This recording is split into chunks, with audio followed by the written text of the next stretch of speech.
Hello, everyone, and welcome to ForcedToPod, a Forced to White production. My name is Saxon, but you can call me Sax. Joining me tonight, I have the man who knows no stranger nor pepper too spicy, work friend turned lifer, your shared love of video games and Midwest dad vibes. Nick, how you doing, man? Pretty good. Had a pretty good day. Good. How are you? I'm good, man. I'm good. A couple false starts on the podcast tonight, getting some things going, but things are a little shaken up, but we're rolling. Next, we have the man who would always rather be outside than wherever he's at right now. However, his current location might just be the next best thing. The man, the myth, the legend, the one and only. I am the Mountain Man, Walker. New location, bro. Yeah, no, we're in the condo now in Houston. Houston to Austin. Well, Austin to Houston. Well, back and forth all the time these days, but it's much better to be here. And I've got my little tree behind me. Let's go. This one, that's a Norfolk pine, and it's my favorite. Right next to your paper shredder. Yeah, we got a lot of sensitive documents here. Don't worry and about the it. printer. And the printer. And the printer. You're basically just showing the tree what it's destined to become. Yep. Not this one. That is my baby. If he gets out of line. I would never. And finally, for the first time ever, we have a very special guest joining us on the pod. The Darla to my alfalfa, invading our very own He-Man Woman Haters Club, bringing a doctor's touch to our testosterone-fueled therapy sessions. The smartest person in this call, by far, my lovely wife, Heather. How you doing? Great. It's 9:16, and I'm not in my bed, so... Yeah, that is true. Nobody said you couldn't record from your bed, Heather. You could use a laptop. That's true. That is. Yeah, I actually hadn't thought of that as an option, but maybe we'll have to look into that in the future. That's a different kind of stream, my friends. Heather wouldn't be on that one. So just Sax. I'm good with that.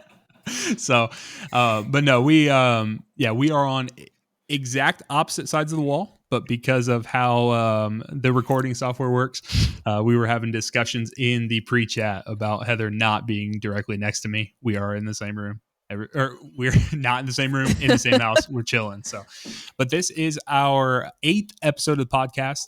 And as we discussed last week, we're going to be talking all things our trip to Italy, the Mediterranean, everything we saw. So we're going to get into that here shortly. So if you've been waiting... maybe you haven't, but we're going to force the information on you so you can get out now.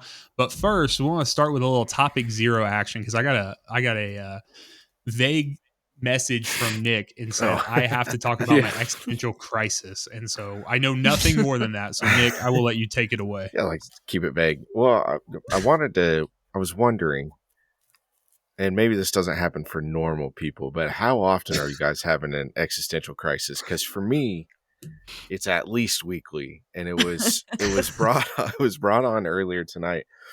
Just scrolling Facebook videos, reels or whatever they're called, and there was one that was like, "Here's the Earth's size compared to the largest known star in the universe," and it made my spine tingle because it's the largest star is very. I mean, it's incalculable. Like I can't even properly comprehend how large that object is, and then it spirals me into this just thinking of we're super tiny compared to everything else, what matters and why.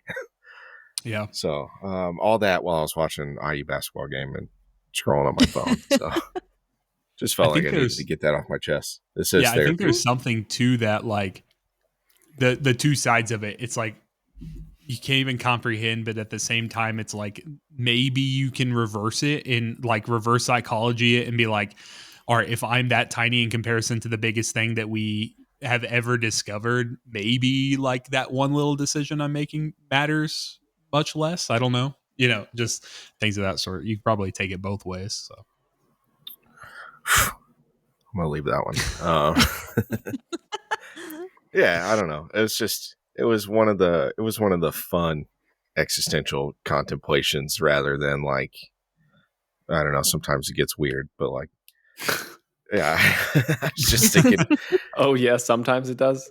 Yeah. Well, okay. Most of the time, everything is weird always, but Well, that's there are fair varying assessment, honestly. degrees. Yeah. Yeah. It wasn't meant to be anything serious. I just, Sure. How often are you guys contemplating your mortality and your place in the universe, which is infinite and expanding, which is a contradiction in and of itself. Like, how can forever be getting bigger? But whatever, it's fine. I'm good. I'm okay, guys. Yeah, no, look, glad to hear it. Those physicists, they're on some shit, I'll tell you. Nobody can prove them wrong. So they just start making things up in their published papers. They can't even prove themselves right most of the time, but they also have not been proven wrong. So it's kind of like this. Is it Schrodinger's cat? I don't know. I can't ever keep straight all the. Schrodinger was full of shit anyway. Look, just like another physicist, I think, right? It's called these damn physicists. As an engineer, we like good, hard, normal science. None of this theoretical bullshit. Prove, yeah. Well, let's talk about some of the architectures that the philosophers developed in Europe. What a segue! Yeah, we're going to talk about that. There is actually, when we start talking about Rome later on, there is an interesting rivalry that I can't wait to talk to you guys about. So, Godzilla. I did. King Kong.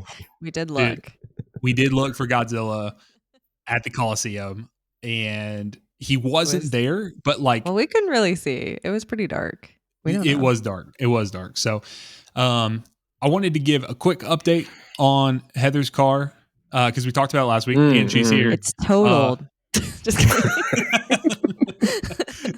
Damn, another BMW pulled out in front of her. And I did hit a curb when I was driving Saxon, so not like hit, like just kind of bumped it. And grazed. Give it a little love tap. Yeah, just a little, Yeah. The look on Sax's face lets me know that it was maybe more serious. It was a little bit.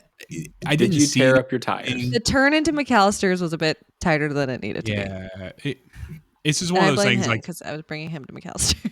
She was taking me to McAllister's.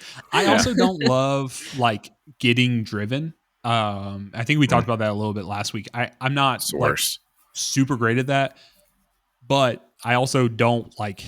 At least I haven't messed with it too much, but like I didn't fit super great in the driver's seat. But that's cool because it's her car, do whatever, and she likes it. So it's one of those things. But what I wanted to give an update on is last Friday, I had a picture and it had how much, like just a screenshot that I took from our app. And I think it was at 87%, like in the gas tank. So we were talking about that last week. And gas or like electrical charge. So gas. In the gas tank, the tank was filled up 87% by like when we got home. Right. And I don't have what the exact mileage was at the time. However, it has been almost exactly a week since then. The gas tank is only down to 72%. Very nice. So a lot of mileage on the battery, and it has been sick. So Heather seems to be enjoying it. I guess I can let you talk about it because you're here. Yeah, no, it's been great. I mean, the biggest thing is it's just like one more thing I got to put into my nightly plug-in routine. The Apple Watch, my phone, and my car. But yeah, it's been great. I just plug it in and in the morning take it out and put the little cap on and I'm off. It's great. We did start backing into the garage to be able to do that, and that's something that Heather has not really endeavored into. I'm cool with backing. I've never had a backup camera, so I have trust issues with it. I think it's lying to me. So I've never backed up into anything. I need an update in however long it takes for you to like run out of gas, but not go to the gas station because you are still using battery. I want to know when you start living that dangerous line. Yeah. So are you getting basically to and from the office on the charge every day? Yeah, I am, but I'm on what says electric mode, but I am apparently using some amount of gas. The first time I drove it on electric mode, the miles per gallon was like 999, and now it sits around 750. obviously like something crazy, but it is using only some amount of gas, 750 miles right? per gallon. What's The even the I'm like, point? 999 I hit was electric honestly, mode. It should just use the electric engine. You But might as Well, well buy a freaking Hellcat. Yeah. Well, okay. There's a whole discussion there, but I bet it has some. Well, I don't know. I'm totally pulling stuff out of my ass now, but I bet it has something to do with like You can leave it in so there. you don't like accidentally never run the engine for like a month, so that the engine doesn't. That's what I'm thinking. Get And damaged. I don't know. So they probably just idle it or whatever. Well, Yeah. Or like something. And I don't know. do hear it when I am in idle. It kind of jolts the car, like it is switching over to something else. It's very odd. I don't think Saxon's been in the car when that's happened, because that's mostly when I sit in the garage with it open and scroll on TikTok for 5 minutes with my car on. Yeah, sitting in the car with the garage. It is. Hey, the garage is open. It's electric now. It's cool, right? It's electric. I'm in a good mental place. Garage is open. Yeah. Okay. And I just the thought of somebody who's like, "That's it, I'm gonna end it all," and they fire their Tesla up in the garage. It's They're not just sitting working. there for days.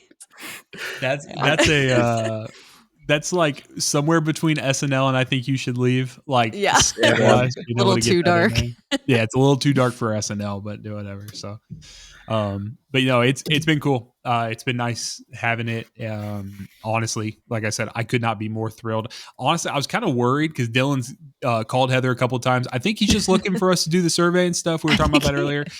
I'm also, there's like a not zero chance that he's trying to get us to take the car back, because the old car, just because like that thing was a hunk of junk, and we don't want it back. Dylan, if you're listening to the podcast, we appreciate you listening, but we do not want it back.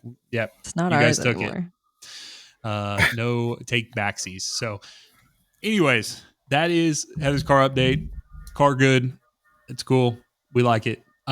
So here's how we're going to do the travel talk tonight. So we're doing one big topic, and we're basically just going to go through the itinerary we had. Now, for you at home, that may be really boring because we don't have it all played in on the video thing, and we're going to pull it up. However, Heather and I worked on it, even though we really didn't want to. We had a lot of stuff going on this week, and we sat at dinner tonight. We did not eat a formal dinner. This was funny. We just ate chips and queso because we were going to do tacos and stuff, and we just didn't want to like reheat the meat we were doing. So we literally just ate chips and queso tonight for dinner, and it was fantastic. And we're adults, and we can't. We have another special guest on the pod. BK sighting. BK hanging out. You can get Taco Bell delivered, by the way, DoorDash. So just to let you know. It's very true. It's very true. But we were finishing up a page on the Forced to Wipe website that you can, if you would like to, you can see some of the pictures that we're going to talk about tonight. So the pictures that are on there are specifically curated for the conversation we're having tonight.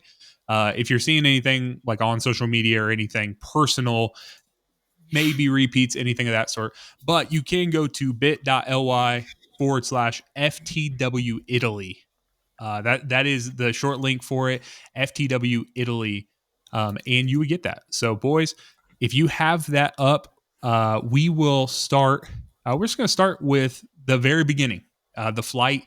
Boys, what airlines do you guys fly? By the way, what's your favorite airline? We've never talked about this. So, first reaction: oh, look, the first time somebody's ever looked at an airplane picture again for the second time after taking it. For sure. So that's great, actually. In terms of airlines, anything except Southwest. I fucking hate Southwest. They think they're so fucking high and mighty with their extra bag and their fuck you. They're queuing. Yeah, well, they're ending that because they knew it was wrong. Yeah, Yep. so suck it, Southwest. Yes, they anything are. Except them. There you go. We are big United stans. We've enjoyed United. We haven't really dipped into the Delta thing, but Louisville, they got a lot of United flights coming out of. So I like my flights like I like my states. United. All together. Yeah, we weren't sure how you felt about that. No, I almost exclusively fly Allegiant just because they have directs from Indy to several locations in Florida near where my parents live. So there you go. It's 2 hours, 2.5 hours, whatever. Just get on a plane in Indy and show up in a small airport in Florida. Yeah. I will say so when we were booking the trip, there were some considerations. I'm a big dude. I did not want to be on a flight all the way to Italy, slamming my knees into someone's back the entire time. So we may have bit off a little more than we would normally chew for the trip. And boys, let me tell you, it was definitely worth it. It was very pricey, but it was very awesome. The United Polaris experience was cool. I slept none on the trip going over. Heather did. Yeah, Seemed like I you did. did. So Yeah, it was Um, fine. She probably stole some meds from the orthodontics office. Knocked myself out. No. Yeah, the jet. Yeah. I had heard jet lag, whatever can be bad, but we really had no issues both ways. We're fine. A 6-hour shift is doable. Yeah, it was nothing really, but yeah, the it 12 was hours mostly, was. yeah, I'm sure that would be insane, like for the body and stuff. And like for me, it was more that the fact that I did not sleep. So it left midday. We flew out of Newark, went over, and I just didn't sleep at all night, and then get over there, and then you just got to stay up the whole day because we had a Right. day worth of stuff planned in Venice. Right. So got very tired. So we'll just move past the flight stuff. Flight was a non-issue. we flew over the Alps. We got to see the Alps. We That's why the did. pictures that are is there. actually a good mountain. Those pick, pictures are honestly. of the Alps. Yeah. Yeah, So for the mountain that man. was Yeah, cool you're to see. talking crap about the flight picture. to Yeah, put you on we're blast. literal It's mountain nice. range for you. I like that boulder. It is like the Yeah, mountain. that's a a nice nice boulder. Yep. It was cool. So let's talk about Venice. So first off, Venice. have either of you guys been? We probably talked about this. Have you guys been to Europe, Italy, anything of that sort? Yes, Europe, not Italy. No, neither. Okay, cool. So Venice for me was my favorite city we went to, even though we were there such a short time. I don't know what Heather's is, but Heather, you can think on it, and if it's not Venice, then when we get to it, you need to point it out. Venice was a wholly unique city, and something I don't know. I just never really thought about it. Right, like you see pictures and see the gondola rides and stuff of that sort, but like I don't know. I kind of just assumed it was one river going down the middle of the city, something of that sort. And Venice is actually just a collection of little islands that make up, what is it like? Do you remember? It was like 28 or 29 Yeah. little islands That that sounds make right. up this one city. So instead of splitting it up, it's all just Venice. And so we get to the airport, have all our luggage and stuff, and then there's just all these queues right on the water, just lining up, getting in. We think and then we're European now, and we say queues instead of Yeah, water. you can say lion's dog. Queues. We were queuing for the water taxi. They were queuing for the water taxi, Nick. And literally that's just what it was. That's Getting the on. worst sentence I've heard all week. Dude, these water taxis were so there were varying degrees of them, right? So like there were some that were mostly submerged. So like you're under the water into them. And then the driver is kind of like above, but you're going down. And then some of them were actually up above. Those were better.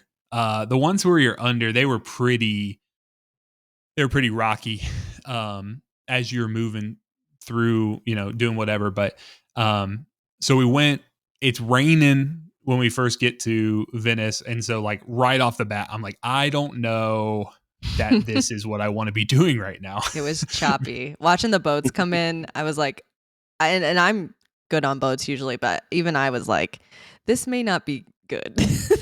Yeah. So they're coming through, we're cutting through their wakes and stuff. All these little boats are, just zooming past us. It was kind of interesting. They had these designated areas set up where they just had like, I don't even know what you call it. In the second picture, you can see what I'm trying to reference, but like the wooden poles coming out of the ground, out of the water. And they had almost like little highways set up where they were just designated on either side, just lines of those poles. And you knew like you weren't going to hit anything when you're driving. So it's kind of like these water highways that were coming from the airport to the city proper. And so we get off the taxi at that point and the amount of times that I think Heather and I talked when we were here before the trip, and she's like, "Oh, it's just like this little like 15-minute walk. Like we'll just go like here. It's no big deal." And I'm thinking like in my head, like yeah, like I when I'm going out walking, I'm usually walking like 45 minutes, an hour, stuff of this sort.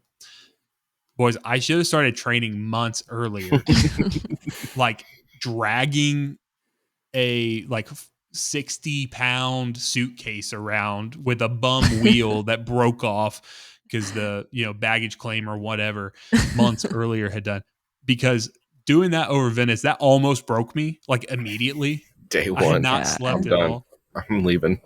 We got And- soaked in rain over dude. cobblestones. We had to carry it up and over a bridge.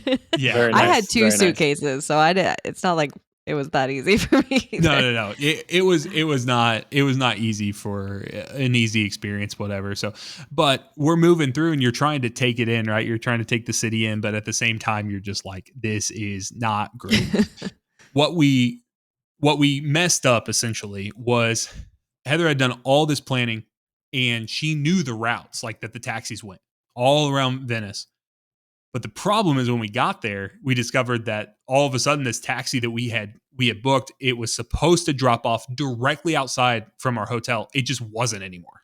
The loop was not They going had there anymore. removed a stop. It was the water taxi company we used had 3 lines, and one of the lines was the red line, which was the tourist line, which only runs till the end of November. So we were kind of close anyway, but it had a stop right outside our hotel. And I was like, perfect. We'll take the red line over and then we'll do the blue line for the rest of the day. Right. And I got there and I looked at the updated map and there was no stop. And I was like, he's No. going to kill me.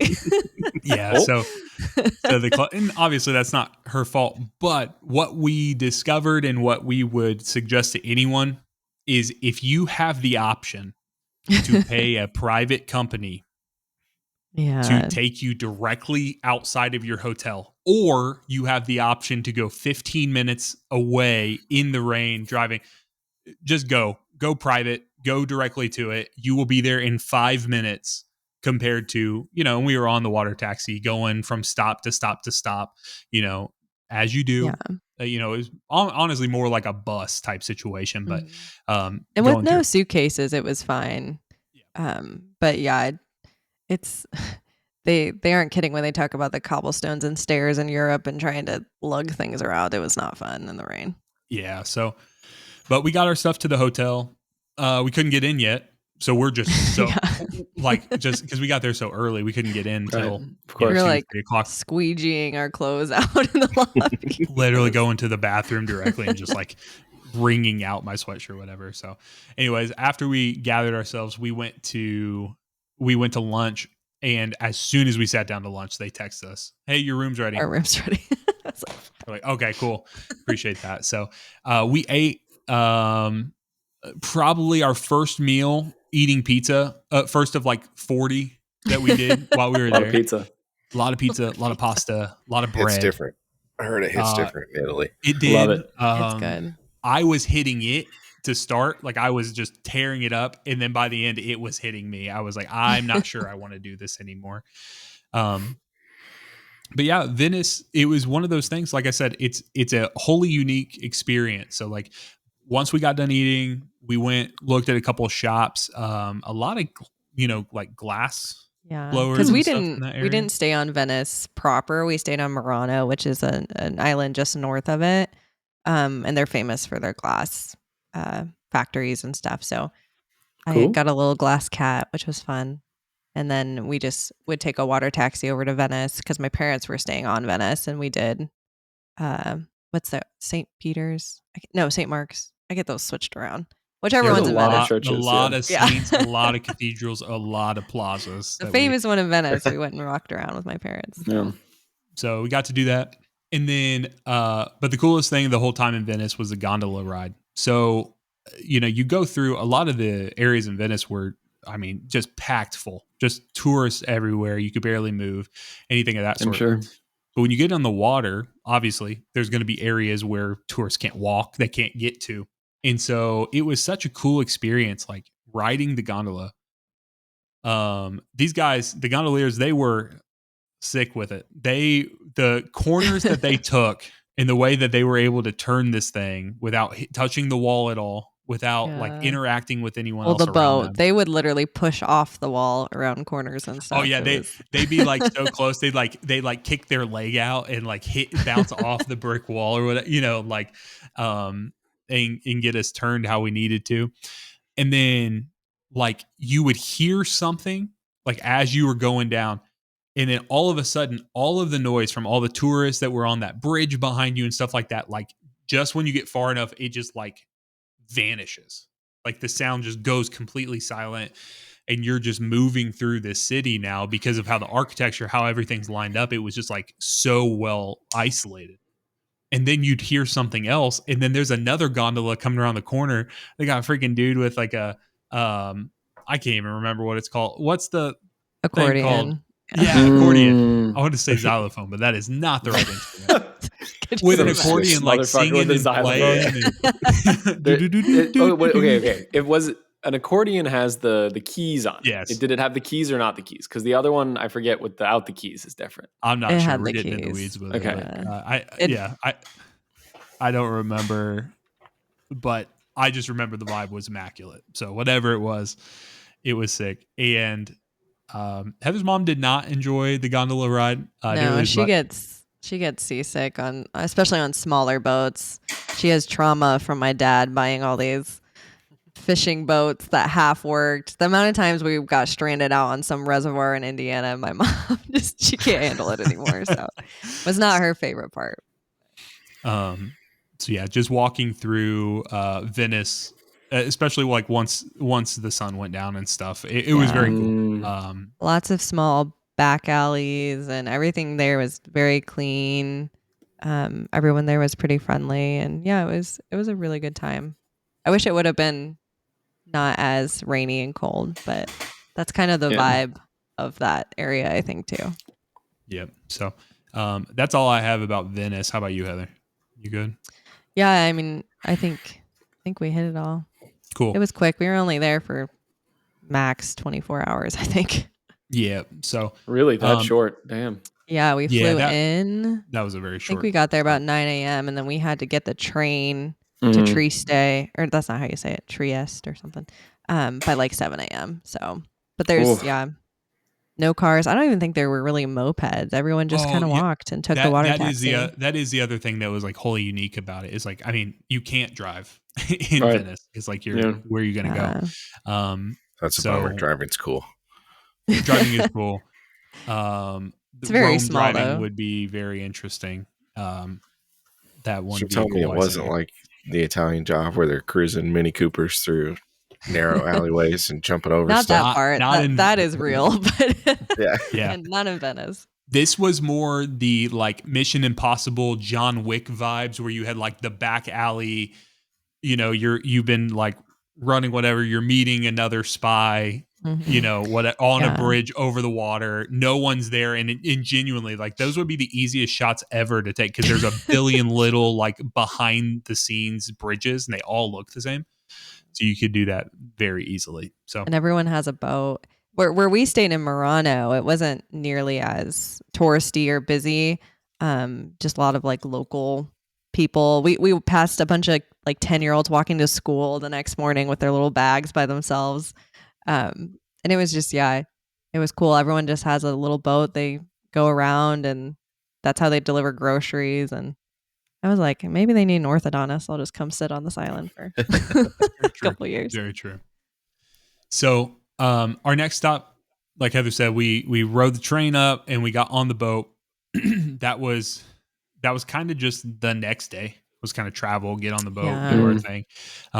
Nothing real significant there. This was our first cruise, both of us. I don't know. Have you guys done a cruise? Have you guys anything of that sort?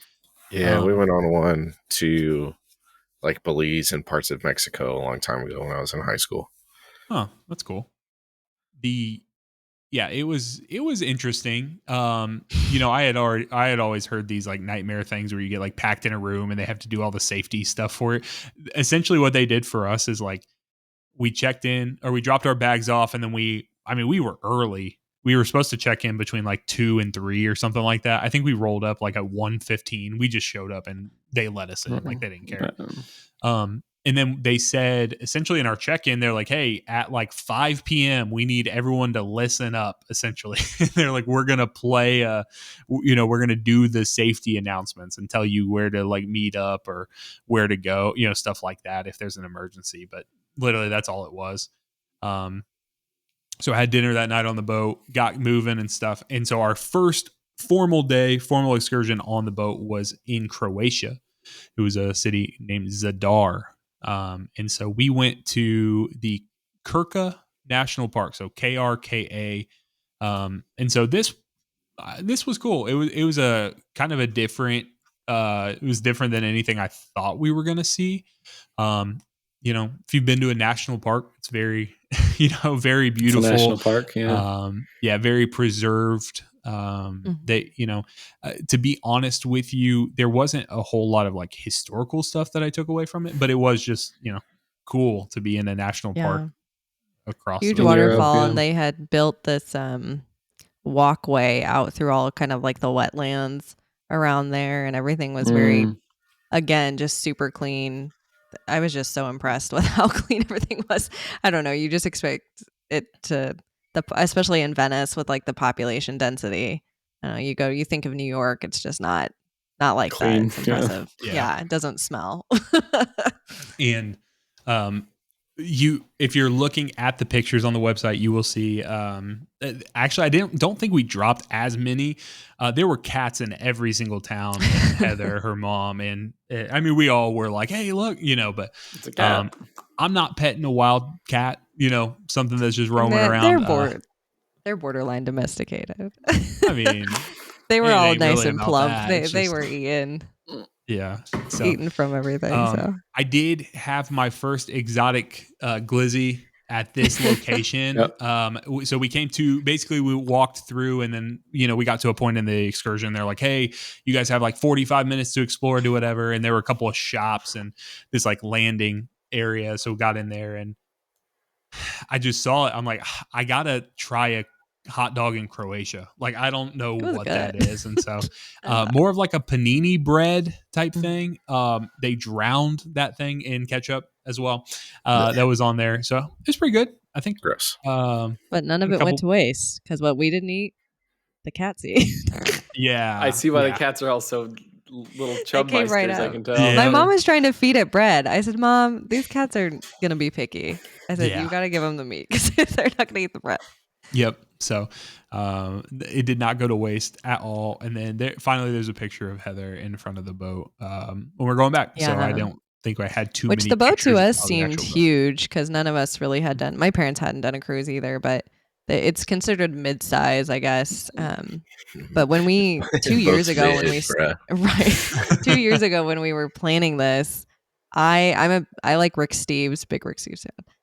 I wanted to do one of his Italy tours, which is more bus based, and because I wanted to see a lot and make the most out of our time, and I didn't want to unpack and repack and then carry suitcases over cobblestone. So the cruise thing kind of came up, and my mom and I looked and settled on this, and I think it was okay.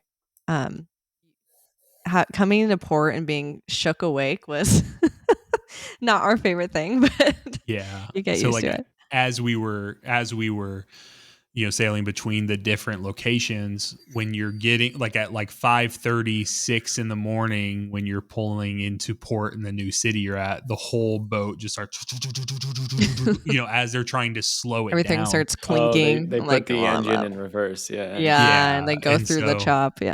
Yeah, so you're there's obviously it's just logistical like nightmare. There's nothing you can do about it, but you're wide awake. Like you can't help it. Good alarm clock. Being on a cruise ship was the only time I found myself walking down a hallway and then just randomly falling over because we were out at sea, and it was like, it moved, but it's so big that, you can't feel that frame of reference, so you're just kind of like into a wall. Like, what the hell? We only had one day at sea. Really, it was like port to port, and 90% of the driving was when we were sleeping. So it wasn't. I didn't think it was rocky at all. Ours, But we kind of and- picked one that purposely wasn't going to be You're pretty out coastal, in the right? You kind sea. of just scooted around the. Yep, Yeah. just kind of bounced. Yep. So continuing in Croatia, and that's the thing too, is like, I mean, these countries aren't that big, and we were No. a lot of times we were kind of just hopscotching Right. along them. So we ended up in Split, Croatia, which was a fan favorite for sure. Like when us being the fans, it was awesome. We liked it. So, We took a vote. We decided everybody loved it. yeah. 1 out of Big 1 fan of dentists Split. agree. Yeah. Love Split. So yeah, you can see a cool picture. Like the very first one, there's just a picture of just the old town. So that's why we found in a lot of these cities, they had like a proper old town, which was inside of fortified walls for obvious Yeah. reasons. Lots of UNESCO World Heritage sites. So it was cool. And so it would be inside of these fortified walls, and so those were kind of the like crown jewel, like those were the places that the people were most proud of, right? So there was a lot of preservation happening in there. There was a lot of, but the one thing we did hear over and over and over again, that people were disappointed about the fact that people weren't really living in the old towns anymore, because people were buying them up. Outsiders were coming in, buying them Airbnbs up. and like boutique hotels Yeah, all that and bullshit. honestly, Capitalism. right? Who mostly lives in these old towns is nuts. There's a lot of like small nunneries pocketed in a lot of these old towns, which is Get thee interesting. to a nunnery. So yeah, we saw quite a bit. But So and Croatia is interesting because it's the old town, so you have like the Roman architecture, and then outside it looks like Italy. It's the Dalmatian coast, and then outside of that is Soviet style buildings. Oh yeah, because they were under Soviet rule for so long. So I loved Croatia. Croatia was my favorite country we went to. I think so. Would love to go back. People are super nice. Food was really great. Not super expensive.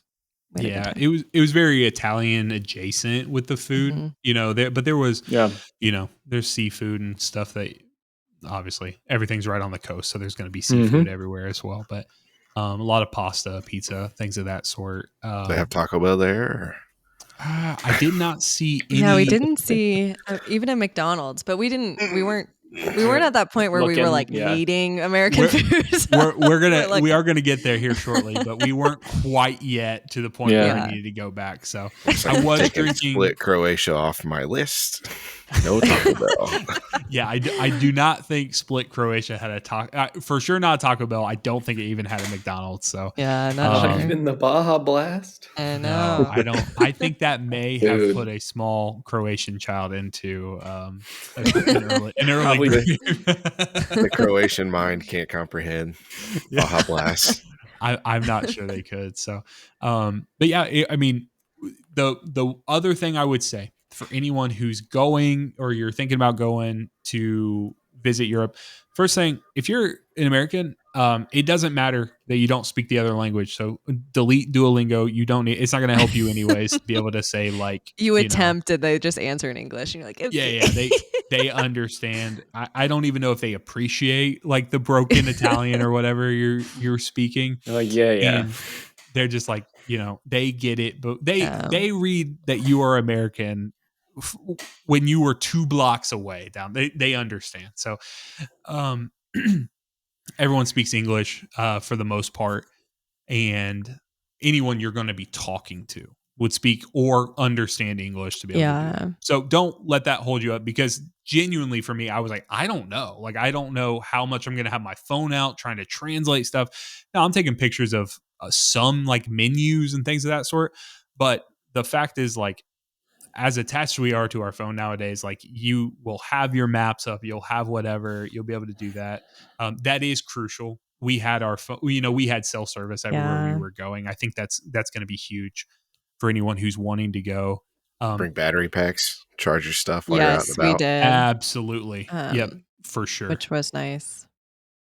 The other piece, just like to continue that one train of thought, was like, the other thing I would say, if you're going to visit places and you have the opportunity to do a big group thing, or an individualized tour. For me, my opinion, do the individualized tour like Agreed. 100 out of 100 times.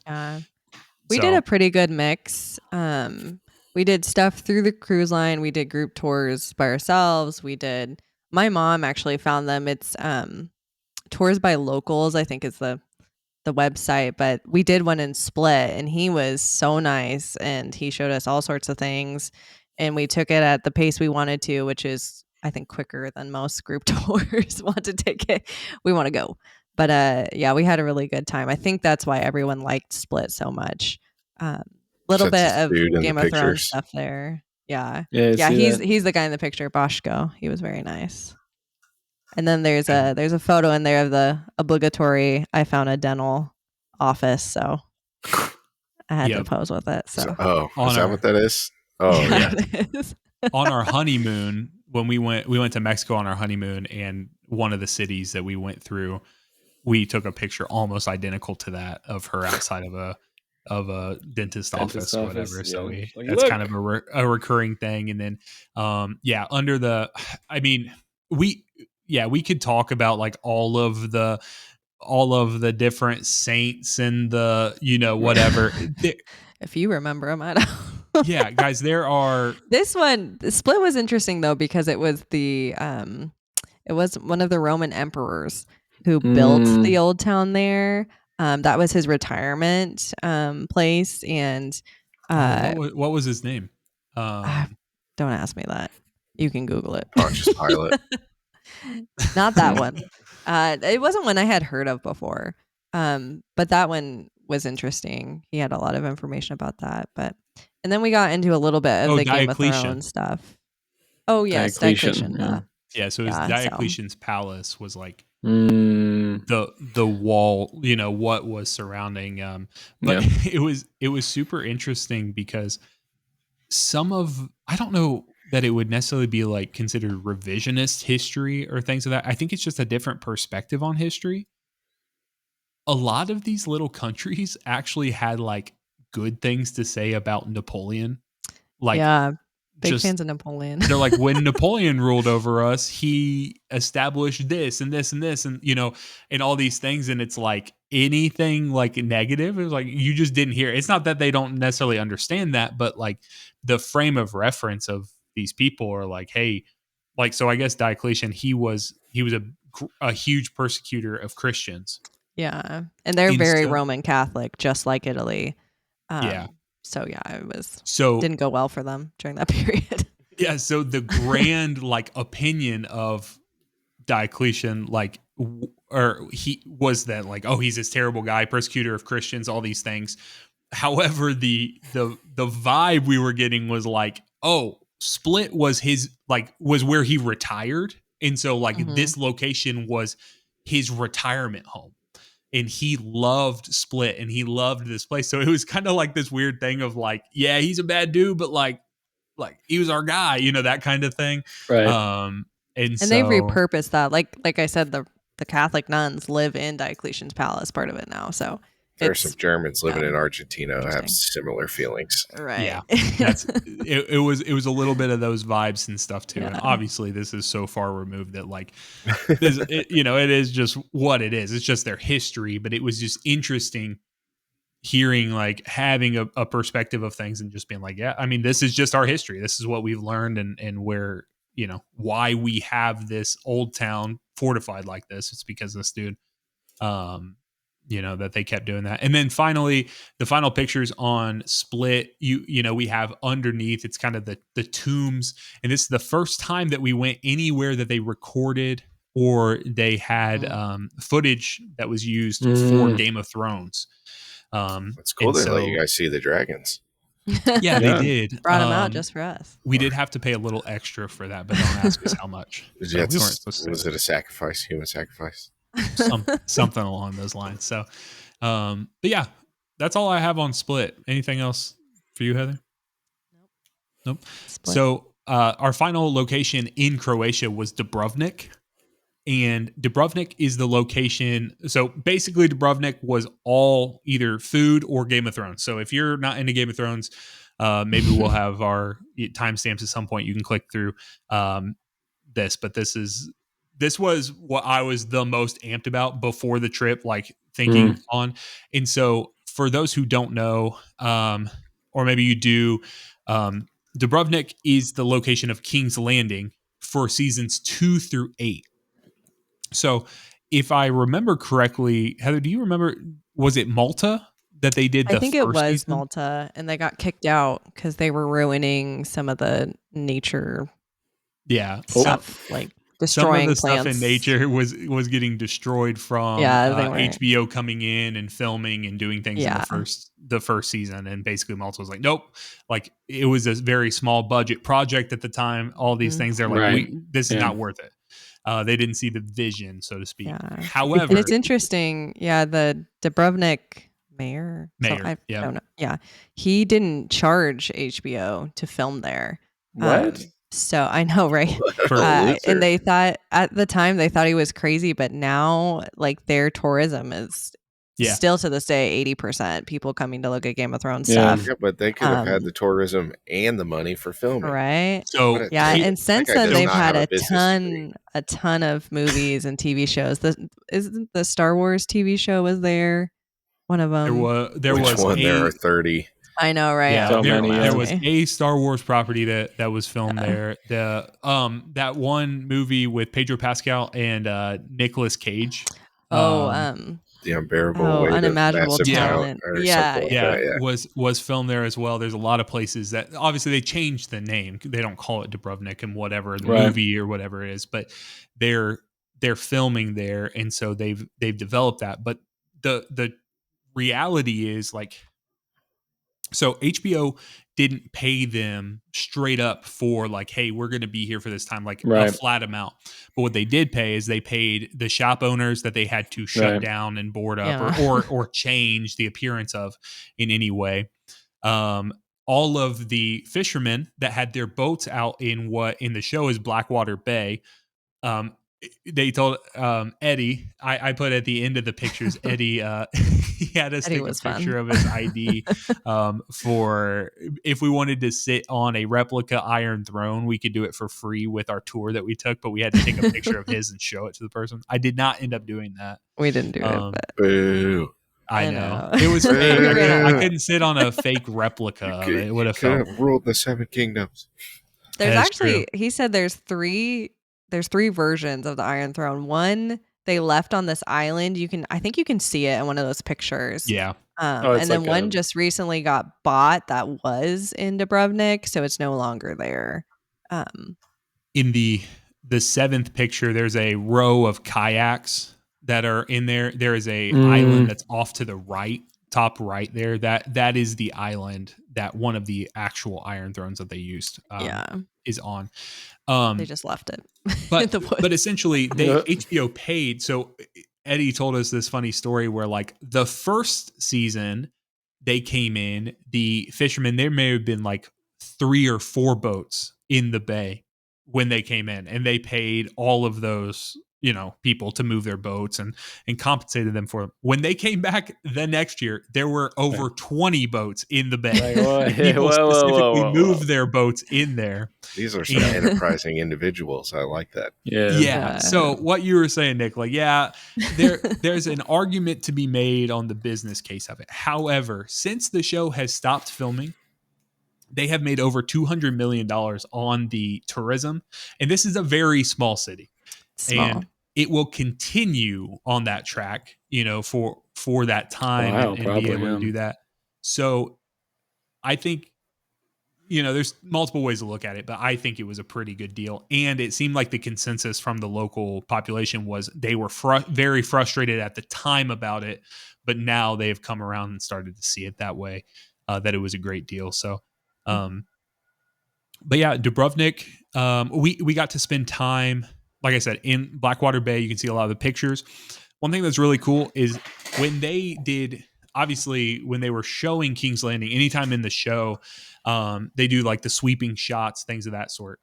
King's Landing is 3-4 times as large as Dubrovnik actually is, because they wanted to increase the density of people, Right. things of that sort. However, when they did all the replication of the buildings and they expanded that out, they used the actual buildings that were there. They just kind of like would piecemeal it and Copy put it pasted. together. So all of the buildings are actually in, are real buildings. Now, maybe not all of them, but like the vast majority of them is what they did. And you can see, from some of the pictures, just like locations of, different places. So Eddie would go, he had a binder and he would flip them open, just these like, shots from the show, and stand in the right location and show them to us. And so we got to go up to, there was a fort that was, I don't remember the name of the fort, I apologize, but there was a fort that was start with an L. Fort far up, Kick-Ass. way up, and it was something crazy like 220 steps Mhm. to get up there, which doesn't feel like a whole lot, but boys, it was Hot. quite This the was our trek. hottest day. Yeah, it was Of the trip. by far the hottest day that we were out doing. And poor we get to- Saxon wore khakis. I Oh, did. I should have told him before he left, Oof. but I didn't realize what he was Well, wearing. So I thought the reason maybe this wasn't the day I did that. There was one day we were going to a church and I couldn't wear shorts to it. So, and this was, I think that but was I the don't, Vatican. Maybe not. I think I that don't might know. have many been We went to a both. lot of churches. Too So many churches. all the churches. So anyways, it was awesome to see. And towards the end, the first picture before, or the last picture before the food, you can see their own little version of the Spanish steps. I don't remember what they called their steps. This is where Cersei did her walk of shame. Right. Yeah. Shay. Strips down, go. Eddie told us that they have implemented higher fines because people keep visiting and stripping down. Yeah. And Oh, really? yeah, Yes. and because they want to go and do this, and it was pretty funny because he was like, So "Well, weird. he's like, and you guys know when you signed up that's a part of the trip, right? Like you Right. paid extra You- to pay for your fee." And he's like, "So who's our volunteer getting who's naked, gonna go yeah. strip?" And he's like, "I guess I'll have to do it again." Like when we didn't do it, so it was that got a good That's chuckle funny. out of all of us. So. Yeah. This was a group tour, but there was probably only 16 of us, and it was good. Yeah, and it wasn't was a through the lot boat of either. stuff. It was something. No, it was this a was on group our tour own. that we set up on our own. So Mhm. Sure. Yeah, Just- phenomenal. This was Hey, probably one of our you. favorite meals too here. Would you like to go on a tour with us? And just getting random people out Join of on the crowd. in. That is what happened to me in Peru, actually. A great tour, honestly. Random guy on the street. It's like, should not have gotten in that car. Don't Oh do my this gosh. again. No, it was actually insane. I'm lucky Yeah, to be alive. Yeah, anytime you are moving to another location with people on wheels, that is rough. So, and then we got a couple pictures of the food in there. Again, pizza, bread, Yeah, that bruschetta. pizza looks great. I'm starving. Oh, Pizza was Man, fantastic. I could fuck up a pizza right now, honestly. Yeah, it's so great. Heather had some pasta. We sat next to some folks from the UK. They were lovely. UK. Don't remember their name at all, but they not that They were on would their have any honeymoon. They meaningful- were very nice. yeah, they had been together for years and years and years, but they were just now on their honeymoon. Sounds like Nick. So, Nick, Oh, yeah. We'll be there eventually when my kids are in college, maybe. Yeah, I think maybe. their kids were in college. They were Yeah. they were significantly older than they us. were together without getting married much longer than you guys were. So, y'all are Good. way far ahead of that. So, but that's all I really got on Dubrovnik. Awesome. The Game of Thrones stuff was great, but I think the coolest part was just lining up things. A lot of the stuff in the fort, the last thing I'll say on it was a lot of the Joffrey stuff. So a lot of shots with Joffrey, a lot of the competitions they did. He lined us up right where Joffrey died, which was sick to be able to see. Things of that sort were cool.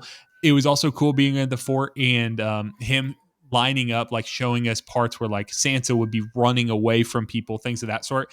And he's like, yeah, when she ran out of there, they cut, but to get the shot, she had to run out of the bathroom. So like it looks like it's a very important area, but it's actually just like, Right. Hey, running out of the toilet. bathrooms So are very important areas. Yeah. Saxon. it is true. It's very true. So, so our next stop, we moved to a different country. We went to Greece. So we stopped in Corfu, Greece.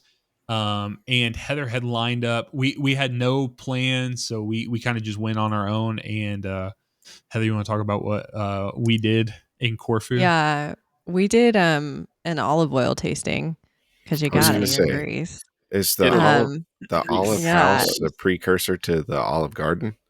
Right. But I Could don't be. know Outside the if you olive guys house. have ever just straight up taken a shot of olive oil, but depending on when it's bottled and how it's made, it can be so spicy. Really? Which we learned. But we had this really sweet girl who it was just me and Saxon who was in there, and we tried 2 different kind of aged bottles there, and we actually brought some home. So that was fun. We kind of got to learn about the process and what to look for when you go out and buy it and stuff. But Corfu was interesting because it's right near Bosnia. I'm sorry, I'm bad at geography, but it's again right by a kind of a Soviet country. So when you think of Greece, it's not at all that architecture. This was probably one of the stops where the least people spoke English, and it was very touristy. I don't want to say our Greece stops were a letdown, but they were, I think, everyone's least favorite stops. Just not what you think when you hear Greece and you think of the interesting. white buildings and all that stuff. So that's kind of the other side of Greece. Yeah, It's by far, Bulgaria I'm looking and through it. Albania. Yeah. Yeah. Albania is Albania, that's right. just south of Albania. Okay, I'm thinking of Yeah. Albania. Then. far Okay, I less see. Mamma Here's Mia, much more Venice like to split Soviet the road, feel. Like, Yeah, very. that kind of vibe. So, Did you everyone guys was buy any nice. AKs or No, We I brought probably a could have. dress. Heather Soviet did buy a AKs? dress, which she wore on the next day. But we did one thing that was cool is so we went and did the olive oil tasting, and then there was another fort that was kind of set across this bridge and things of this sort, and there was a music school that was over there. So the 6th picture, there's a white kind of squared off building with a clock tower in the background.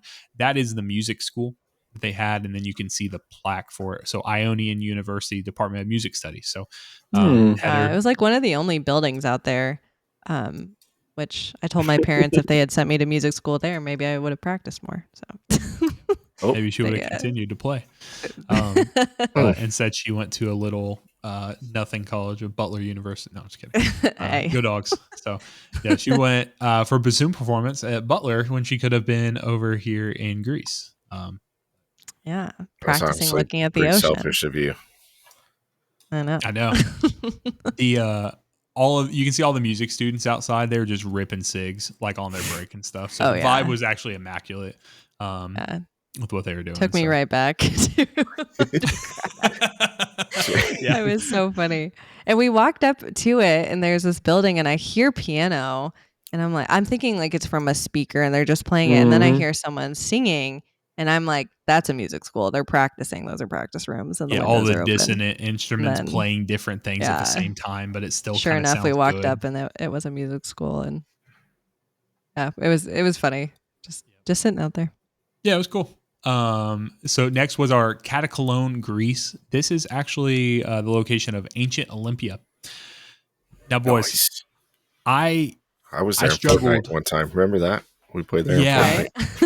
And maybe that's what kind of soiled me a little bit on this stop. And Heather says I was a little grumpy this day, and maybe I was just like disappointed and I didn't know where to place it. And I also, in hindsight, it makes sense that like something that was, how'd you put it, Heather? You said something that existed before Jesus. Right. He was disappointed that the ruins were kind of in ruin. I was like, I don't know what to tell you. They're old as fuck, dude. Yeah, I didn't even get like a Zeus bobblehead. It wasn't like touristy at all. It was like we rolled up to it like kind of looked similar vibes to the national park that we went to in Croatia. Much more national park. Well, there were statues and all that stuff, but over the years people come in and just take it and ends up in England in some museum, like it. But that is where they light the torch there every year. Zach sounds like the kind of guy who goes to Machu Picchu and asks where all the buildings are. Yeah, right. He would hate Stonehenge. Machu Picchu was fucking sick, honestly. 10 out of 10. We also went to Chichen Itza, which was sick. that's what he kind of had a reference Yes. to, because that was our first, ancient ruins we had seen Right. was Chichen Itza, and that is obviously very impressive. They didn't So build pyramids. this The was kind Greeks. of a Yeah, when we I went know. to Pizza, it was sick. And where I Little got Caesars, baby. food Shout poisoning out. that almost killed me. yeah, Heather did. She got what's that called? The I don't- Montezuma's revenge Yeah. is what they sometimes call it, but Yeah. it's She, What'd you do? she Drink ate- water? no, we stopped at this village and I ate some meat, which was Yeah. open air buffet. Real smart. Yeah. So it was was good until it wasn't. Yeah. So, but ancient Olympia, all the pictures and recreations you can find on Google, there just wasn't a whole lot to this. So, and a lot of the tours we were on as well, I don't think they're in any of the pictures here that we have because we usually like took them off, but we had Right. like these little transponders or whatever, and then you had like a thing in your ear the entire time. And so this lady's talking, but her mic's like, this, and it's just like The worst. scratchy the And the entire Greek time. accent is just for us was harder to understand through than like an Italian accent. For some reason, our ears are more used to that kind of. It's just a different wild, language. crazy language. Yeah. Yeah. It's ridiculous to be honest, but yeah. Yeah, so that was. I like this fifth photo of like the big open field where the shadow just. Oh. I'm imagining that Sax flipping it off. Are you like, flipping this the field sucks. off? I hate this. I know he swears it wasn't him, but I don't think that was me. That was where they did all the foot races. And yes, so that was Heather the and I were about to stadium. line up, but she was against it because it was very this was windy that day. a tour we took through the cruise, and the average age on the cruise ship I think was maybe 70. And so I told Saxon, we didn't even budge the average like that. Yeah, that we was a didn't. hard average. We there was no us pulling it down at all. Right. You guys are the outliers. And I was just like, what would these older people think if you just took off as fast as you can running down this and just ate it halfway? Yeah, Horoscope style, tripped. just arms churning. Yeah. So I would have raced you, Sax. I would have done it. that would have been sick. Honestly, that's some good content. So next, so Heather, were we the day following this? Was this when we were on the ship the full day? I honestly can't. Yeah. Yes. Because I think Malta's probably- much closer to Sicily than it is. To Yeah. Because you would have been hustling through the Mediterranean that day. Yeah. So we had a day at sea, which we just honestly we needed at that point because we were.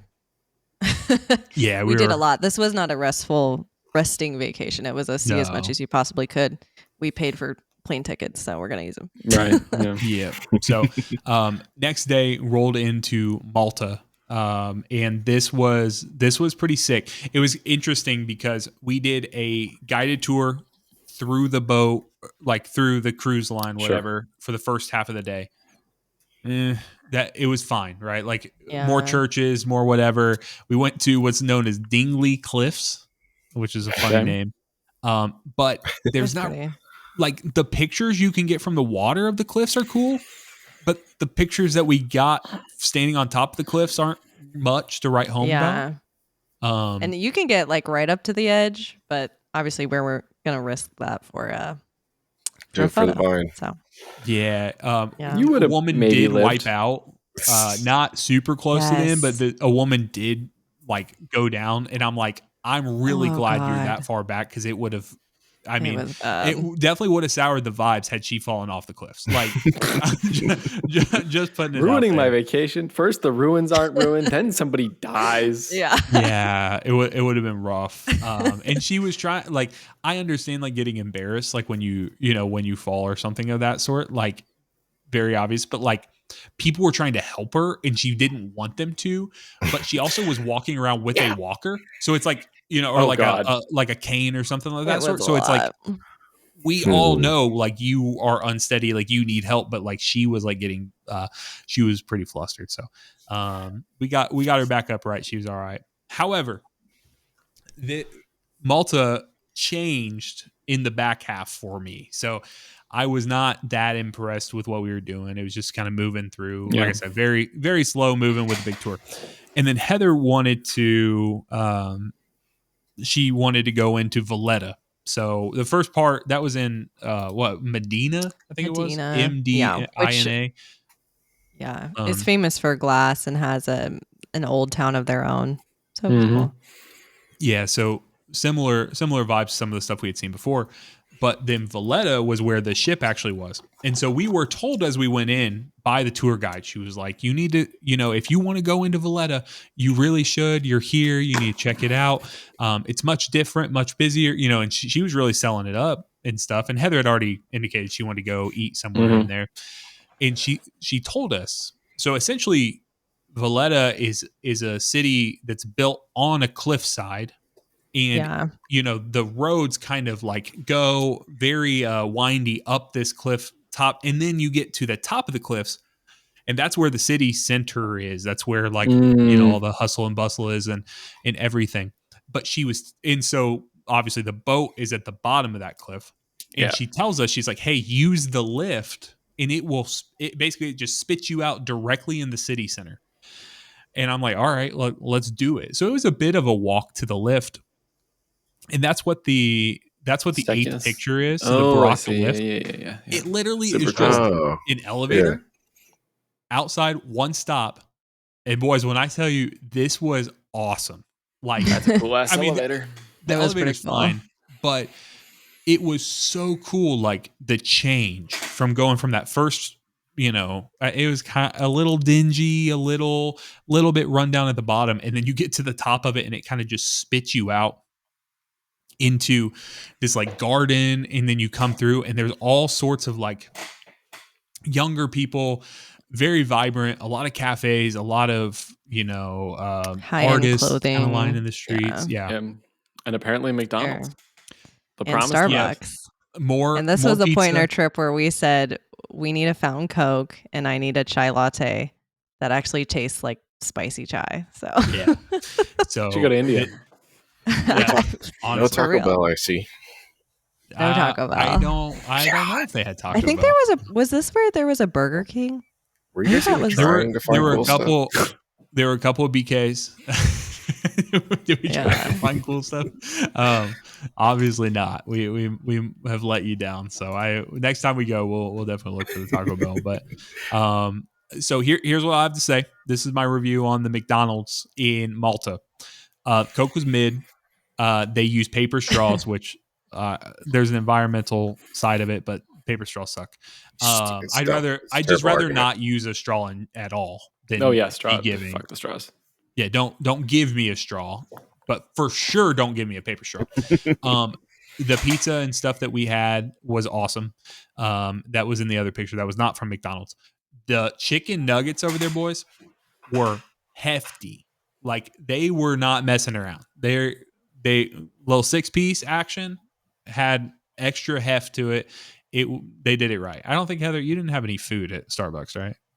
No. So, but the nuggies were good. The Maltese nuggies were great. So, do you think they made them out of Falcon or what? I don't know, but whatever it was, they were delicious. It's a very famous yacht. I was hoping to generous. See it, but see, if you watch more Below Deck, Saxon, you would have gotten that reference. Oh God. Okay, never mind. The yacht's referencing something else, Heather, please. Well, listen. Oh God. I know it from Below Deck. Freaking Americans. I kept asking Saxon if I asked the cruise people nicely if I could throw out one of the tow lines if they would let me. And he said probably not. Probably not, but they may have been impressed that she felt like she knew what she was doing. They're heavy. I couldn't have done it anyway, but we got a lot more. We better pick up this pace. Let's go. So we were back in Italy. We never left Italy at this point. Yes, we're back in Sicily, and we went into Taormina, which is up on the hillside where you can see Mount Etna. Super cool. As we know, an active volcano. So volcanic. There. And Taormina was great. Taormina was, if Croatia was my favorite, then Taormina is probably my second. Very nice, very pretty. And then we actually got up to go to one of the craters in Mount Etna, which that drive was nerve-wracking because it's all the way up there. It was. And it was a solid 20-degree temperature difference, which we were not prepared for. So that's why our noses are kind of red. We were looking up last night. I was talking with Ella and Watts in our Discord last night as I was putting this together, and I looked up the elevation. It was like 6,100 feet up, something of that sort. It's pretty tall. Yeah, pretty tall. It took us a long time. It took us about an hour and a half to drive up to get up to where we were going. I was not properly dressed for that portion of the trip. I don't think any of us were. We weren't ready. I was wondering why the tour guide was walking around with like a puffy like winter coat. And then we got there and I was like, "Ew, okay." Yep. Yeah. That's fine. So first portion, like Heather said, in Taormina was cool. Just going through again, this is kind of more of like a city inset into a hill. Or into like the cliffs and things of that sort. So we got to go up and see. I don't think we have a picture on here of it, but there's a very famous like theater, like an outdoor theater that overlooks the city, and you can see Mount Etna in the background for it. And so they kind of set that up, and they would do. So we're talking about all the dramas and the the comedies that they would do in those areas. You can kind of see from the fourth picture, I believe. Very compressed in very busy streets there. It's where we learned what's the dessert, Heather, that we had there. The dessert that they said was based on penis. Cannolis. Yeah, cannolis. Yeah, they were like, hey, if you didn't realize this, like that's what they are. Like they're making cannolis because they're like referencing. So we had some great cannolis. What are they referencing? Peni. The volcano or no, penises. Okay. It was made by the courtesans of some king. They're like, it was modeled after him, basically. Yeah, you should have some dick pastries. Our tour guide for this day, like she was wonderful. So she was cracking jokes and she would like set it up awesome, things of this sort. And so she kind of baited us on that one. Was she a master at that? Yeah, I think she might have been. And then there was a picture. Settle down. Too easy. Too easy. The fifth picture that was on there, that was just a brief picture that I had. I think I took this picture and may have sent this directly to you guys. And I'm like, why do we not have this in America? It is just a Coke bottle, but they also have this on like all of the water bottles, things of that sort. Just little like retaining pieces of plastic, so the cap doesn't go all over the place. So I don't know. I'm sure. I kind of like a free range cap. Yeah, it makes it easier to litter. Yeah. Yes, I was gonna say you can tell from that picture of the street, like very clean. It's also a free range cap. Also offers one extra projectile in case you need it. That is true. We had limoncellos here too, which right here. Yep. And so went up on the volcano. Was sick. I learned. I mean, I guess I just assumed that out of the crater is where the stuff comes. She was like, no, that's not how that works at all. So basically, when the volcano wants to erupt, it's going to break a new fault essentially in the mountain, and the lava is going to come out wherever it wants to. And then once it settles down, there's going to be new craters created. And I was like, I had no clue that's how that worked. That's really cool. Well, unless the lava's coming to your house. It's pretty hot at that point. It's gotten close a couple times. I don't think they said that they've never had a casualty from Mount Etna, like a direct thing, like from that. I think that there's definitely been property damage and stuff of that sort, but they've never had anyone die from it. There's been a lot of cool engineering. I think it was in the 90s. It got really close, and we watched a documentary on it. It was pretty cool. You're like, okay, no more. On the bus ride back, they played us like a early 2000s DVD. I think it was something where they did explosions to divert something. I don't know. Yeah, so they were using like dynamite to like blow certain parts up to like redirect all the flow of it and stuff, and then they would like blow it up again to try to revert it back to where it was going. So they were just basically just like taking a detour around whatever cities and stuff like that. So it was pretty sick. So our next stop was our most controversial stop. And you boys will see there's not that many pictures we have from this. Yeah. Oh yeah, were the ruins too Sorrento- old again, or No, what? Sorrento was Pompeii and Herculaneum, which is quite a drive from actual Sorrento / Mhm. Naples. This was a big group tour. It took all day. And It was like a this 9 or tour 10-hour guide, day. Oof. this tour guide was not, she needed to retire. She was like, this is my 25th year doing this. And I mean, we lost people in the group. And it was also it was a It took holiday so over long. there. People So died. yeah, right. It was incredibly busy, Pompeii especially. So, um, it was cool, but we had seen so many ruins. If you get to go to Pompeii, definitely do it. But Herculaneum's known to be, which is the bottom two pictures, is Herculaneum. That is more preserved. Mm. That mural is still there. There's That's tons really of impressive, paintings that actually. are still there. Yeah, Herculaneum was what I was most excited about, and it was You can not really nearly as see that busy. guy's penis. Actually, that Yeah, is you such that. there were a lot of those.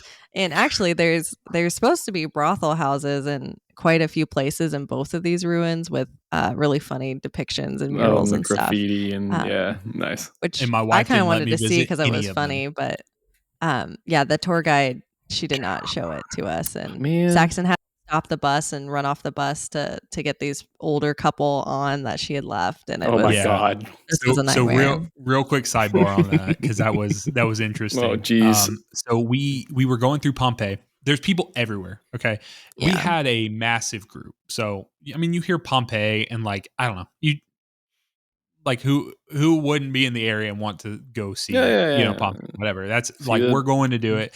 We've been talking about that forever. Like, I've heard Heather say the phrase Pompeii and Herculaneum. I've probably heard her say that over 100 times. Just like as we were leading into it, like, Right. oh, we're doing this on this Yeah. day, and it was always that bundle. And I'm like, But okay, if you we're have locked. to pick one, I say Herculaneum. So My 2 we're cents. doing that, but Mm.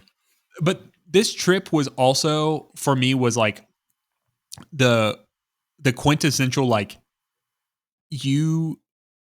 we are not free thinkers, right? Like you think like, oh, I'm such a unique snowflake. Like I'm living my own path. And then you roll up to Pompeii and like there are like 4,000 people trying to get in at the exact moment you are. And you're like, oh, okay. Like, yeah, I'm not unique at all. Like literally it's just like, we're just shuttling Yeah. into whatever. So anyways, we get in there. Our tour guide, she's an archaeologist by trade, whatever, for many years. And now she's doing all these tours, in retirement or whatever. And she just needs to fully retire. She had no way of like trying to wrangle us all in and be able to do that. And she ends up like, she's like, we are all adults. We got to keep going, do whatever. She's very rude to all the other tourists, locals, anyone Oh else my who's coming gosh. through. Like I felt so bad. I don't know if she thought that we wanted her to be rude to everyone else and tell them to essentially like F off. Like And cut lines, pushed people out of the way, literally like put her It hands on was- people to like move them. yelled at them in because- Italian. I was like, they're gonna hate American tourists even more than they do. Yeah. And we're not asking this lady to do this. It was And because she had this like it was nuts. archaeology background, she felt so strongly about like people, like the Not- preservation of it all and stuff. And I'm like, Right. lady, look around. Like There's these thousands of people ruins, here. we are trampling over all of this right now. And like, it's just the truth of it. Like, and you are perpetuating that by because like if it was something where it's like a private thing and she's taking us through, that's one thing, but like it's not. So anyways, we get like people are getting frustrated. We're wearing the little earpieces. She's treating people like crap. None of us want her to do that. She's doing it over and over and over again. So then someone ends up like getting left behind. So then a lady realizes that. I don't think they were even related or anything. So a Yeah. lady goes and tries to find her. The lady the second lady's husband then Goes to find her. leaves to find her. So Yeah. there's 3 people that are missing. Right. Finally, the first 2 ladies end up coming back to our group, like when we were Right. at the end of Pompeii, and we're like, can we just get the hell out of here? Because we knew we still had this other part. At this point, there were actual murmurings going around where like a lot of us just wanted to go back to the boat. Like none of us really wanted to go to the second part of it because we did not want to be with this lady anymore. It was bad. It was that bad. Like it was It was starting so to turn. bad. It was like a mutiny situation where we all wanted to. So we get to this point where we're like waiting. The two ladies had come back, but the husband's missing. The husband's trying to find his wife, has no idea that the wife Yeah. is back with the group now. Right. So the wife leaves to find the husband, Oh, and Lord. we don't realize that. Like Heather and I, her parents, whatever, none of us realize that, along with the whole crew. So we go and get on the bus Yeah. to go to the next place. Like we're going to a restaurant, do whatever. And these people are gone. Like the whole bus was full. And there were 2 seats that were right in front of Heather's parents where those people were sitting. And the woman had like this bright pink shirt on, which is the only reason why. So we start pulling away from the location and I see them. Like a lot of us do, but like I see them out in the crowd. So I literally get up and I just start screaming, stop the bus. And the bus driver stops and I hop off and I have to run back like a block and a half because they're heading the opposite direction. They have no idea where to go. And so I go get them, bring them back. They're super the thankful, bus. whatever. Heather said she said some shitty comments about like Americans and like Yeah. the audacity essentially that I would be like, They wanted to wanting leave you, help and my them. mom was like, "That's my son-in-law. If you're leaving, I'm getting off the bus." I Yeah. just sat there. I was like, "Okay." Yeah. So, She had your back. I had Heather's location. Like I knew where Yeah, they it were. was fine. fine. Honestly, boys, I was going back to the bus. Or I was going back to the boat. Like I was calling up Mhm. whatever. I was not Yeah. like if they left me, there's no shot. Like I was Yeah. going back to the boat. Anyways, we get back on there, do whatever, and it was just like it from there, I think the lady understood that we were turning and she was like, okay, this is not a good situation. Like we need Oh, pull now it she back. wants to leave the We room. went to lunch and she's going around to all the tables. Hey, how is everything? Trying to be nice. Everyone was like, "Go away." But I will say Yeah. those people laid into her like They not did. irrationally, but they told her everything she needed to hear. Like, and I don't think she cared one bit, because like we're there for like 4 or 5 hours more, Right. and then she'll never see any of us again. So what's it matter? Yeah. Yeah. She was the only tour guide that mentioned tipping Yeah. and said that She was like, "It's tips split with the between me and driver." the driver," because I think she knew everyone was mad, and Yeah. she didn't. Hopefully I was thinking that she was trying to say like, "Don't take it out on the driver," because we split tips. So I think she was just trying to make sure that we tipped her I for don't that. know. She didn't want it to turn. So Should have been like, "This isn't America. We don't tip around here." right. yeah, I thought that wasn't the culture here. we were Americans in Europe bringing our own culture because that's what we do. We impose our own culture on everything. So I will say though, that first picture in the background, that is Mount Vesuvius, and I forget the names of the other peaks that have formed in the last hundreds of years, but it is a non-active volcano, but very dangerous. And then Herculaneum's interesting because most of it's still it's still underground Mm. because they're assuming when Vesuvius eventually, whenever, re-erupts, it will cover and totally destroy all of Pompeii, but then they'll be able to go back and dig out the rest of Herculaneum. So it's interesting. They're trying Weird. to keep it for 100 years from now. Hopefully there'll still be some ruins that are accessible. I mean, we And hope be Mount able to Vesuvius learn doesn't. more and stuff. Yeah. Interesting. Yeah, but Very it interesting. was cool. Yeah, this was one of the ones I was most excited about, and it kind of was a bust. So, but Herculaneum was cool. yeah, it honestly, the tour guide kind of made it that, right? Like Yeah. had we been on private tours and stuff like that, we probably could have learned more about it. But okay, let's pick up the pace a little bit because we want to talk about Rome, Italy, Godzilla. And then we got to get to Florence. I've been trying to go quick, but yes. So, boys, I told you that there was one of the coolest things I had ever seen. One of the coolest buildings I've ever seen. So the first 3 pictures, it kind of gives it away if you're going through them. But if you're not watching, if you're not looking, these are the only pictures I want you to look at. So if you're driving, stop in the middle of the road right now, put it in park, bit.ly/FTW Italy, scroll all the way down to the Rome, Italy. And we are at I think it was St. Ignacio of Loyola. yeah, De Loyola, I'm sure is probably what it was. Sure. Yeah. This is a Jesuit chapel. And, as we're moving through Rome, I mean, they're everywhere. basically the Yeah. key is like if there's a plaza, there's a church. Like that's just how it is. Yep. And so every little plaza you come into, little opening, you're going to find 1, 2, like you could stand in one location and see like 7 churches down like different alleyways and stuff of this sort. And so this was no different, and it didn't really look like anything special from the outside. However, when you come into it, this is where like this was the primary church of the Jesuit, denomination or however you want to put it. And you come in, and there's 2 things that were kind of interesting about this space. I guess there was some sort of trend that was happening on TikTok. It still does, I guess. Yeah. Like TikTok. There's a big and Instagram. mirror on the floor, and their line for it was out the door, but there was one influencer who went in, and the mirror is supposed to just be for everyone to use to be able to see that ceiling painting that's in the photo. Yeah. But you like take your camera and you like record it, and then you're like, it looks like you're on the ceiling. It's like nothing. But Sure.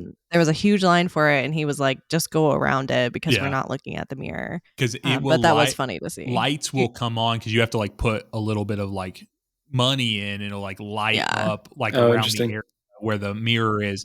And then people were taking their camera, and I saw some of the videos. They're pretty cool, but like Yeah. it was not worth sitting in the line. No, and that yeah. wasn't even the coolest thing that was in there.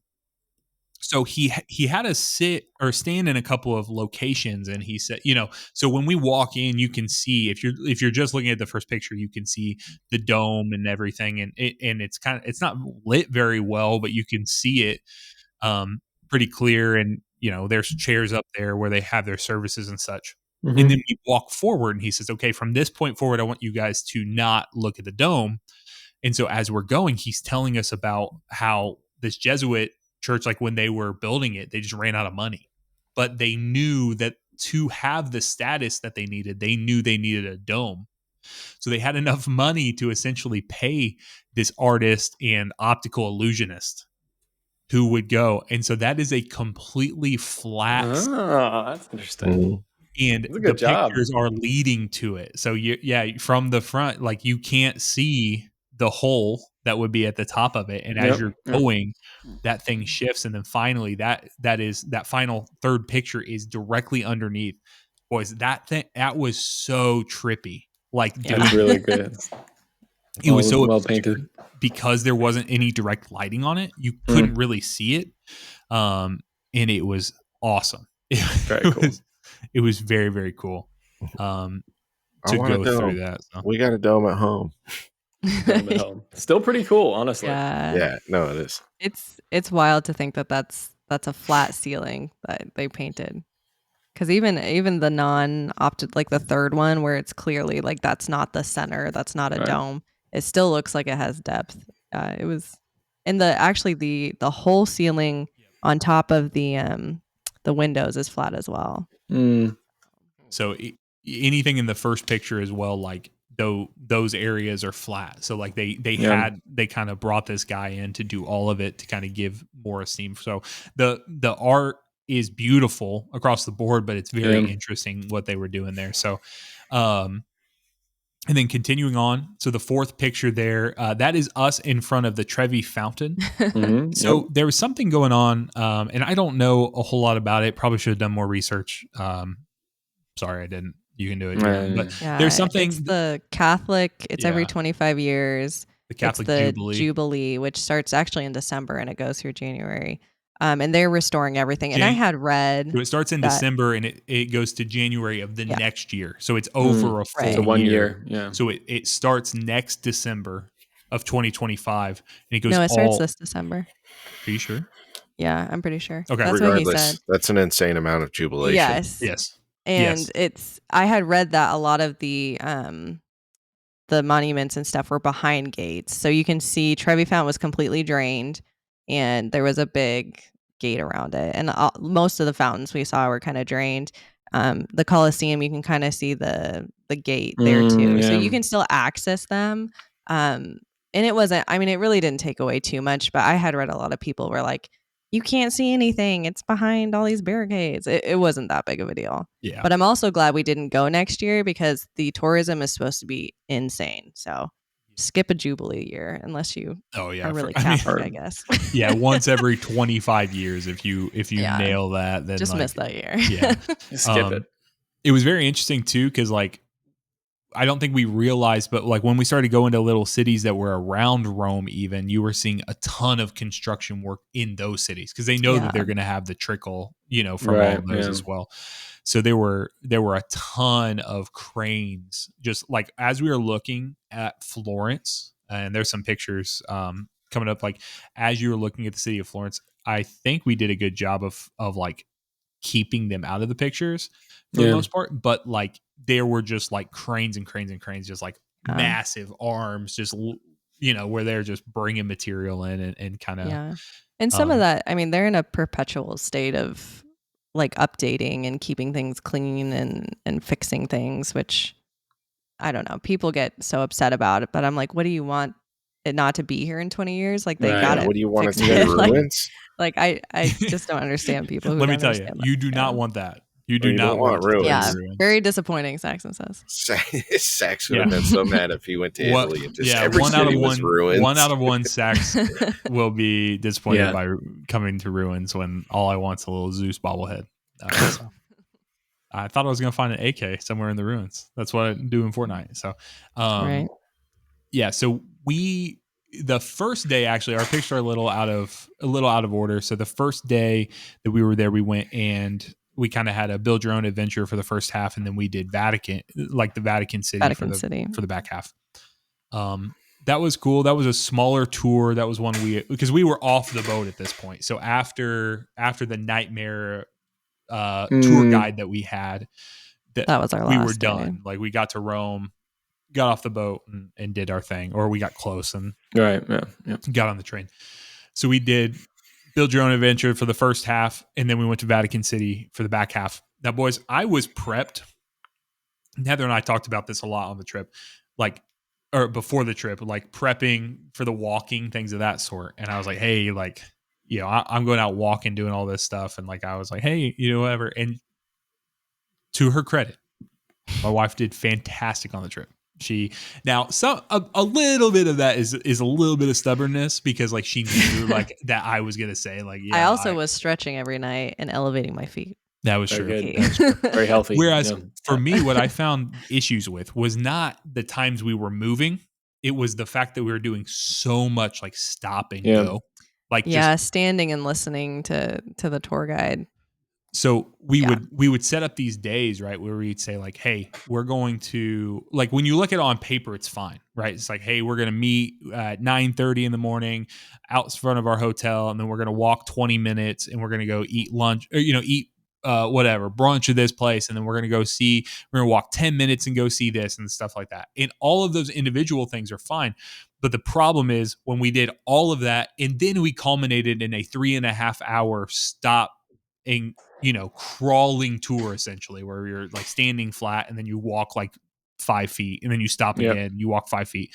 At this point, Saxon kept saying, I don't know, maybe 2.5 weeks is too long for a trip. I'm ready to go home. I was ready. And I was like, I can do another week. I was ready. Stoked to see everything we were seeing, but I was yearning for my bed at this point. I was over it. So Vatican City was cool though. It's depending on which route you take. We went through the Vatican museums first and then to Sistine Chapel.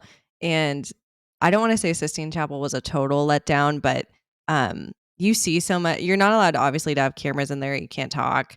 But the Vatican museums and like St. Peter's Basilica, which is the very bottom left photo, are so ornate. Sistine Chapel was way smaller than I thought. And it's so far up that when you look at like the Creation of Adam painting, it's like, it's hard to even kind of see it. So definitely I think worth going the two to fingers to see it. Touching pictures, like, so it's like a very, very but it was tiny. cool. And also just interesting to just see the wealth of the Catholic Church. Oh my gosh. Astounding. Was if you ever had questions on like, hey, is the like, are Catholics good? Are they well off? Like, are they? No, they're good. Do they got it? They got it like that. Yeah, they got it like that. So they got stacks. You also see I snuck in a picture. Heather. So I did not bring my Forced Wipe shirt. However, Heather did because she loves her Forced Wipe shirt as a sleep shirt. I think she's actually rocking it tonight, by the way. Yeah, but I think I am. It's very comfortable. Kind of see it. There you go. she had it with her, and I said, all right, we have to bring it. So I was going to bring it to the Coliseum, but we had the opportunity as we were just walking past the Pantheon, and I was like, okay. And obviously her parents had no reference, but I'm like, oh, the Pantheon, something they did in Destiny recently. Yeah. I was like, this is a We gotta- banger. Like, it doesn't matter. So, Yeah. And then at the end of the day, everyone was very tired, but we hadn't seen the Coliseum. And I was like, we were leaving early the next day. I'm like, we're taking an Uber and I'm freaking seeing the Coliseum. Yeah. So Saxon very kindly agreed to come with me. But we did a tour with a local here too. His name was Dino, and he's the one who told us about the church, took us around to Trevi and the Spanish Steps as well. So we saw we saw the highlights of Rome in 2 days. I think you need more than 2 days, but yeah, we saw about everything we needed to see in Rome, but there was more we wanted to see. So if you guys are ever interested, we're going a little long, and we got one more city we want to talk about. But if you're ever interested, the rivalry I kind of talked about earlier is between two artists of the Baroque period, Bernini, or is that right? And Borromini were the two names. So the TLDR was Bernini they both had artwork that was all over the place, but essentially Bernini had everything. He had his own school. So he would essentially consult on projects, and then there were things that were below him, but because they came from students from his school, they were all attributed to him. So there's stuff that's Bernini everywhere, and it's beautiful. Yeah. It's incredible. I think the statues on that bottom middle picture are him or his students. But yeah, most of the things you see in Rome from this time period were him. So it was cool. But then Borromini, it was kind of the in what our tour guide had mentioned, he said it was so unfortunate that he lived at the same time that this other dude did, because they couldn't beat him. Yeah, they both were awesome at what they were doing. But yeah, just couldn't quite cut it. So. And then the bottom right is the Pope's a Samsung guy. Oh yeah, Pope's a Samsung his Wednesday. I guess he comes out every Wednesday morning, and that's where all those chairs are for. They come and listen to him, and they stream it on Samsung. Does he wear pink? I don't only red and white. I don't believe so. But if he makes red and white, guess what you got? Pink. Yeah, I just found it interesting that the Pope couldn't convince them to be hey, can we just cover the Samsung logo? Do we have to have that up there? But I don't think the Pope knows how to turn on a Samsung TV. I don't think the Pope gives a shit. He's the Pope. I know. I don't think the Pope's turned on a TV in decades. You know as well as I do. It's usually not the Pope that's going to care about a lot of the stuff. It's the people that surround the Pope. So it's you're just kidding. You think his cardinals couldn't figure that out? So, last stop is Florence. Let's do it. We're pushing ahead. Let's do it. This is the only time we talked about our accommodations. A lot of these Catholic cardinal Pope comments I was tempted to make. Yeah. So yeah, get out of there. Yeah. It was very interesting. I felt like when we were finished they're with great this at covering a lot of stuff up. So they can cover up a Samsung logo. Sorry, I felt like I was an honorary Catholic by the end of this trip, because we just had learned so much. Yeah. So learned way more there than I ever did. I have a degree from a Catholic university. I know. Yeah. Who knows? So Florence was our last stop. Florence was awesome. Florence was much more not more affluent than Rome, but it felt. It was, more expensive, very high end. It's not as high end as Milan. That's probably the most expensive high end, but Florence is probably the next up there. There's a higher percentage of wiener in these pictures too. I know. You got a lot. One, two. I will say, like I was saying, Sistine Chapel's kind of a semi letdown, kind of like when you go see Mona Lisa in the Louvre and it's tiny and surrounded by a million people. Seeing David was so much cooler in person. One of the few realize the statue is that big. Was cooler. It's huge. I didn't either. And it's this tiny little gallery. You turn down a hallway and it's just lit up at the end. It was one of my favorite things I think we saw. It's an incredibly unassuming building that it's in as well. And And so they actually told us the story of how they got the statue here was wicked. Like it took weeks, didn't it? It was like Mhm. Well, I'm To sure. go like a mile. yeah, Just But it's because so pushing it a heavy. couple inches every day. they had I don't know if it was like actual pictures of it or if it was like painting representations. I can't Representation. remember how long ago they actually moved it to this location, but the statue was like horizontal, like was so they brought it down and they That were feels moving dangerous. it, and it was whole thing was dangerous, but it was truly incredible. Like we walked in and you can see in the second picture of the Florence section, you can see some of the other Michelangelo's. sculptures and stuff that it's Michelangelo, right, Heather? Yeah. Mhm. So we talked about so many artists and stuff. That his work and things that he was doing, and our tour guide was trying her best to like show us some of those things. Your eyes are locked on this dude, like, and it's not just because he's naked. This was one of the most It's beautiful mostly things I've ever because he's seen. naked. Right. A little bit, Pretty incredible piece of art. Yeah. Yeah, it's if you have a chance, and it's Florence is only like a hour and a half train ride from Rome, and you could do it in a day. So I think it's definitely worth doing. It's not the gallery is not that expensive, and you don't have to do a guided tour at all. But yeah, I would say go see it.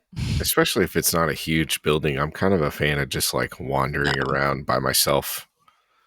I think it's like 4 rooms, maybe. Yeah. It's very small.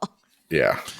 Yeah, they got one area that has like a lot of, I guess, like instruments and stuff, but we didn't even end up going into that because we were kind of beat at this point. Yeah. Whereas like Vatican City, I would not do that by yourself.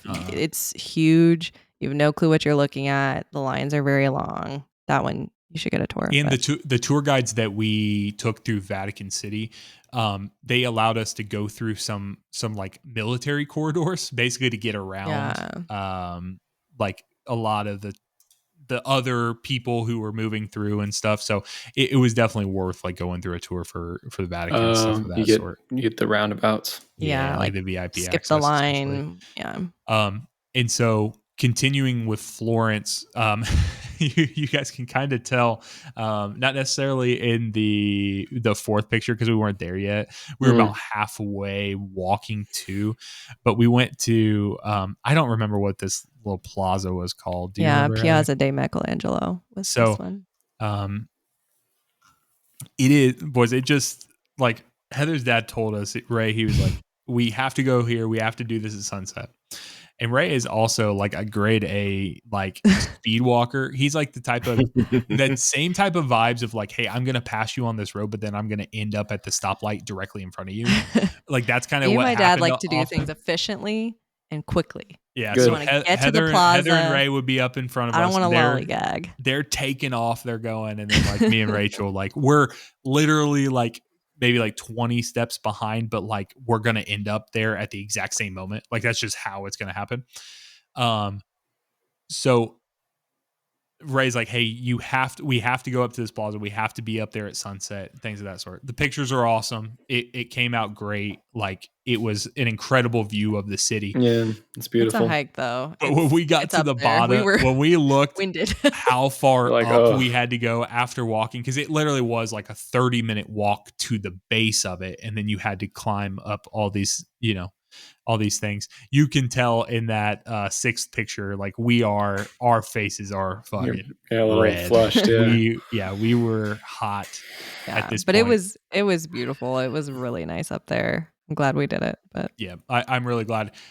Also, Ray took that picture of Heather and I, expertly orchestrated, because there were about 1 billion people up there, and it doesn't really look like it. No, it doesn't. There were so many people that were up there with us, because everyone had the same idea and wanted to do it, and it was a great thing. That is also where I got my second exotic glizzy. Oh, yeah, this one's got some char marks on the bread. It looks good. It did. I like to see it.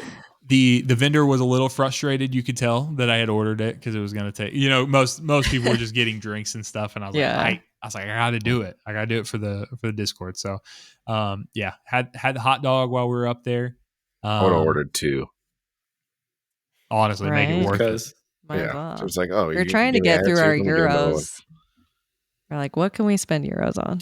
That is true because we did not want to bring that back with us. So had a girl come up. She could not use her card for the bottle of water she wanted. So we ended up giving her a couple euros. So she wanted to take it at She was first. nice. And then the last few pictures we have there, boys, we talked about lawns a few weeks back. I do not care for them. Immaculate. That lawn is pristine. This is in It is a Pisa. nice lawn. So this is not Florence. So this is in Pisa the next day. We took a train about an hour and a half both ways to spend about 15 minutes looking at a tower with a faulty foundation. But we did it because my dad had been to Pisa and Rome and Italy before with the Air Force during the, I don't know, Bosnia no-fly, I don't know. Yeah. Whatever dad was doing over there. World War II. And he stayed, not quite that old, but he stayed right outside of Pisa. And so he really wanted to go see it. So it's cool to get to do that. I hope one day, like I listened to last week's podcast and I know you guys talked about taking trips and we got her for the first time, boys. We got her. Yeah, my first time listening. Nice. And I'm not someone who like wants to go over all the details of the trip, but there were so many times where I just knew I would remember this time with my parents. And, one day, like my dad has always told me about Italy. I'm excited to tell my kids about Italy. So this was cool for me and my dad and my parents. So, and it was cool in general for Pisa, but so that's way better than the stories I tell my kids about being at Fort Polk with the National Guard. They hate it. Hate it. Anytime I talk about my dumb trips. You know what they say about Air Force? It's kind of true. So good old Chair Force. Yep. Yeah, not the Chair Force. The Chair Force. So, the Leaning Tower, it do be leaning. We did not do what everyone else was doing. I actually was pretty proud. We did not try to hold it up or act like it was going to fall on us. You didn't act like it was your wiener? That's a good one. No. I would have done that. We did get a funny picture of David that we'll have to send you guys, Saxon. I think I may have shared it for a little bit and then I got rid of it because it was in like a public Discord channel or whatever. And I was like, don't really need this. Damn it, big boy. Let me see that.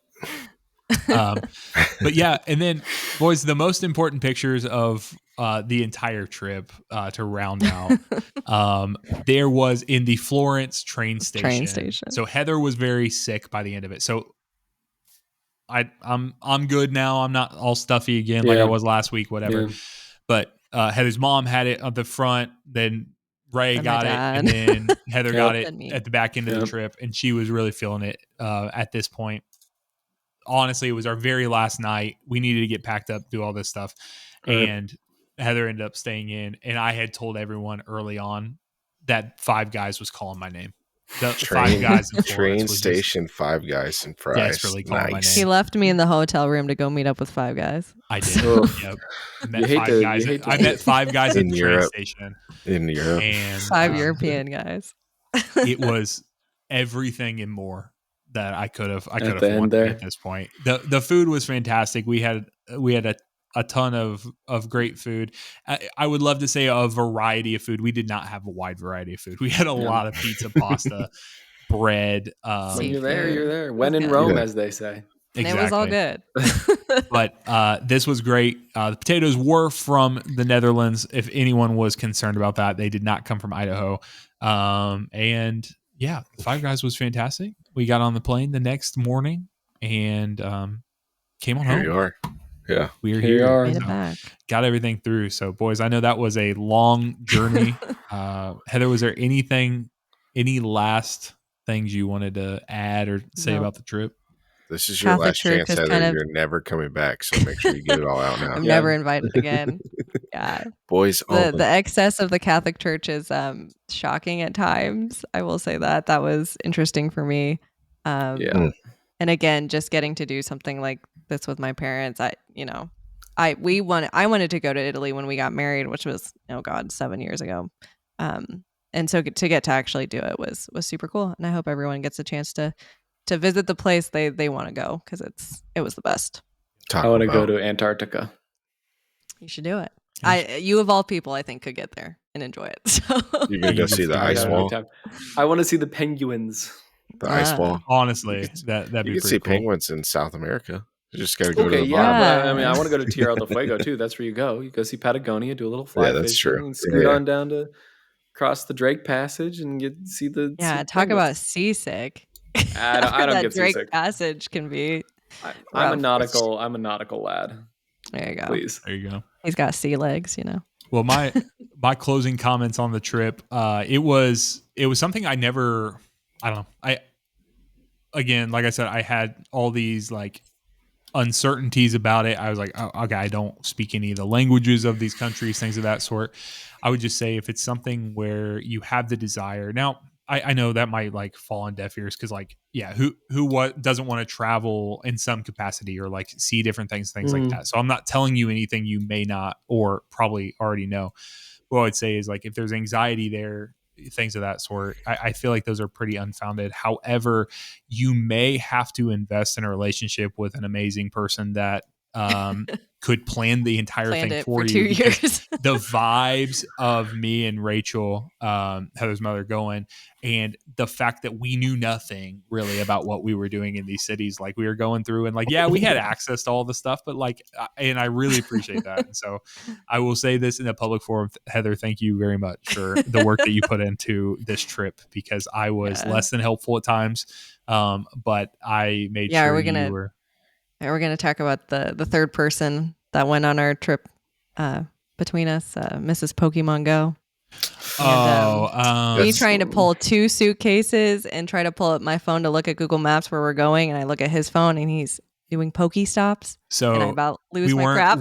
we weren't gonna talk about that, but that was something that anytime she asked me to, he did put it away, but I'm like, can you not see that?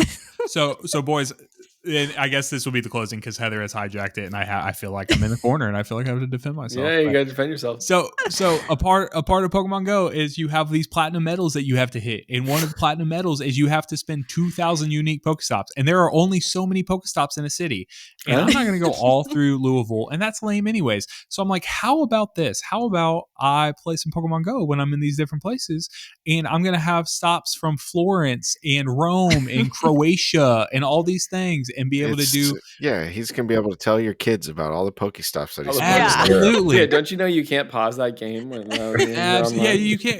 It's an always online game. I can't just pause it. So I love the Leaning Tower of Pisa. There were 2 Pokestops there. Yeah, there were. I caught some sick Pokemon while we were over there. So, boys, I had a great time playing Pokemon Go and seeing everything because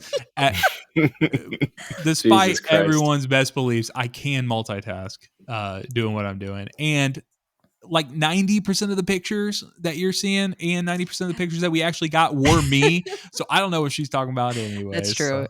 That was his one task. I said, I'm going to be too stressed out figuring out where we're going next. You have to take photos because I'm going to be so disappointed we didn't take that many. So I took he lots did a of great pictures, job. but I also used the the charger, the battery pack. The battery pack. He was running through it. Yeah, I was using Pokemon Go pulls a lot of power. So. That it does. Well, to all our listeners out there, our first episode was about this long, and I think this is overtaking or is pushing the boundaries on that. So we knew this was going to be lengthy. Yes, yeah.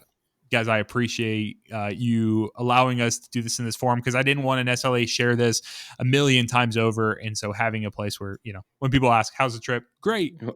We talked about this last week. I can't really a 2-hour podcast. Yeah, it's like, I don't know, can't really express like in a quick, and people might not even want that. But for the few people who do, we now have it in recording. So I appreciate you for kind of hanging out. Ask questions. Heather, I appreciate you coming doing this because this is way past your bedtime. We started past your bedtime, so we are way past. And for anyone who's still hanging out and listening, thank you very much. And we'll get back to a normal length and normal vibe podcast next week. So thanks for listening. Yes, indeed.